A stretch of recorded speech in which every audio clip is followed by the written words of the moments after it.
अगर पार्लियामेंट ही इनसिक्योर है तो मुझे लगता नहीं आप लोग कोई भी सिक्योर्ड हो।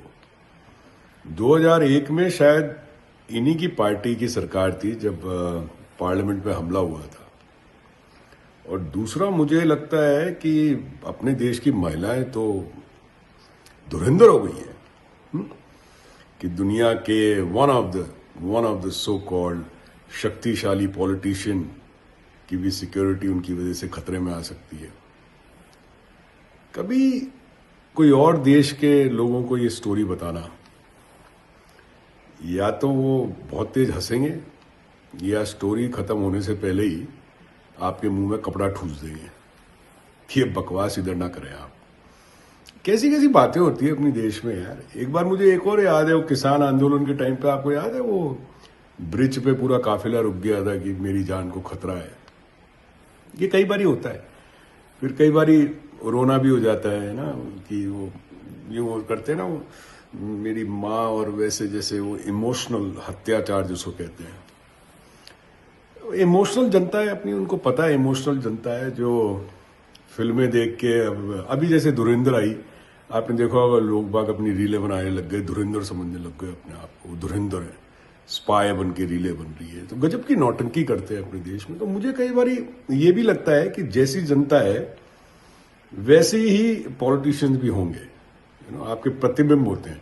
जैसे कहते हैं ना, अगर किसी का चरित्र देखना है तो उसके आसपास कौन दोस्त हैं उनको देख लोगे तो आप उस आदमी का चरित्र का भी आकलन कर पाओगे कि यह आदमी इस तरह का आदमी होगा क्योंकि इसके दोस्त ऐसे ही है।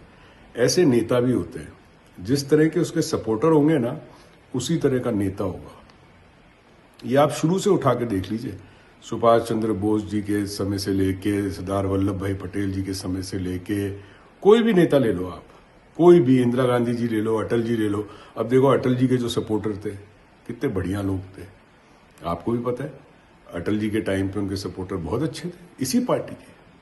मगर अब क्या हो गया, तो नेता सपोर्टर का मिरर इमेज होता है। और ये सब बातें जब करते हैं ना, तो जब दुनिया देखती है, एक तरफ तो आप जाके इतनी बड़ी बड़ी डींगे मारते हैं और फिर दुनिया बोलेगी तुम तो अपने पार्लियामेंट में ही 3 महिलाओं से डरते हो यार, तुमसे क्या बात करेंगे। और वो बंदा जो सबसे ज्यादा सिक्योर्ड बंदा होगा आज की तारीख में, यूएस प्रेसिडेंट के बाद, गारंटी कहता हूं मैं, यूएस प्रेसिडेंट की सिक्योरिटी के बाद आज की तारीख में ये पॉलिटिशियन सबसे ज्यादा सिक्योर्ड होगा, politician in the whole world. It's a guarantee. या ये होंगे या पुतिन होंगे। टॉप 3-4 में तो ये आते हैं। प्रेसिडेंट ले लो यूएस के, शी जिनपिंग ले लो, पुतिन ले लो, या अपने भाई साहब ले लो। अब कभी आपने सुना है कि पुतिन ने कहा है कि मुझे जान का खतरा है रशियन औरतों से, रशियन पार्लियामेंट की जो मेंबर ऑफ पार्लियामेंट्स होती है, या कभी यूएस प्रेसिडेंट को आपने सुना हो? मुझे ऐसा लगता है, मुझे ये भी लगता है एक बात कि देश में, आपने एक चीज नोट करी होगी, देश में सर्कस का धंधा बंद हो चुका है। कहां होते हैं सर्कस? अब सर्कस होते हैं पार्लियामेंट में। आप लोग जोकर चुन के भेज देते हैं वहां पे, अब वहां पे सर्कस ही चल रहा है। नहीं तो सर्कस का धंधा, मुझे याद है इंडिया गेट पे लेट 80s तक सर्कस लगता था। इंडिया गेट पे मैं बता रहा हूं सर्कस लगता था, मुझे क्लियरली याद है। हम उधर ही रहते थे जब वो व्हील लगता था, सर्कस लगता था, बच्चे वहां खेलते थे इंडिया गेट पे। आप लोगों को तो पता ही नहीं होगा, आप लोग तो नाम बदल देते हो ना आजकल, तो क्या पता। तो खैर, मुझे बड़ी हंसी आई ये सब बातें देख के। और ये हर 2-3 साल में ऐसा कोई ड्रामा क्रिएट होता है, रोने धोने का, सिक्योरिटी का, ये सब। जब वो सिक्योर नहीं है तो मुझे नहीं लगता आप लोग कोई भी सिक्योर हो। सोचो, अगर वो सिक्योर नहीं है तो आप कैसे सिक्योर हो सकते हो? जिनकी सिक्योरिटी में मिलियंस ऑफ डॉलर्स लगते हैं, अगर वो बंदा सिक्योर नहीं है तो आप कैसे हो सकते हैं सिक्योर? It's impossible. जय हिंद।